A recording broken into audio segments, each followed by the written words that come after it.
Schenck v. U.S. is a 1919 Supreme Court case that centered around the actions of Charles Schenck, who was an outspoken critic of the United States government's decision to implement a draft in World War One.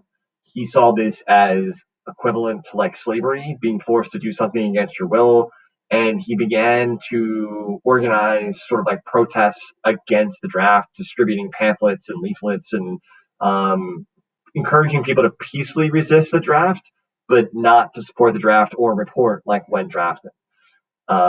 Essentially, for doing so, Schenck was prosecuted and convicted under an American law known as the Espionage Act, which really made it illegal to hamper like an American war effort, which the government believed he was doing by urging people not to report when drafted. Um, this is a First Amendment case, and it deals with free speech. Was it Schenck's free speech rights to be able to tell people, albeit peacefully, like don't report for the draft, right? To protest, to demonstrate against the draft in World War One. Another rare case in which the Supreme Court unanimously decided in favor of the United States and upheld Schenck's conviction.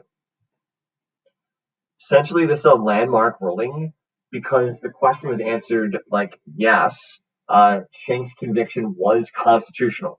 His free speech rights were not violated, and the art, like sort of like the tests that they create. So tests are like guidelines. Is what has become known as the clear and present danger test.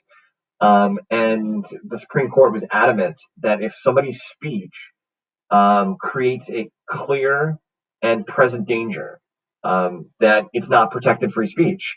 In this case, they believed that Schenck was causing clear and present danger by advocating against the draft, which like hurt the American like war effort. Um, a better example is the old cliche of like if you yell fire during like watching a movie in a movie theater, like that's not protected speech because you're causing a dangerous situation as people stampede each other to run out of the theater to escape what they think is like a fire. So this establishes what's called the clear and present danger test, that speech is not protected under the First Amendment if it creates a clear and dangerous situation. Now, as history has gone on, this verdict has been modified a bit. Like I think you would find that like during like Vietnam, there were anti-war, like anti-draft protests, and people weren't necessarily prosecuted under that. The standards have kind of changed, and the belief now is that like you have to be able to show that there's like imminent lawless action that results based on your speech, and like probably this would be allowed under today's circumstances.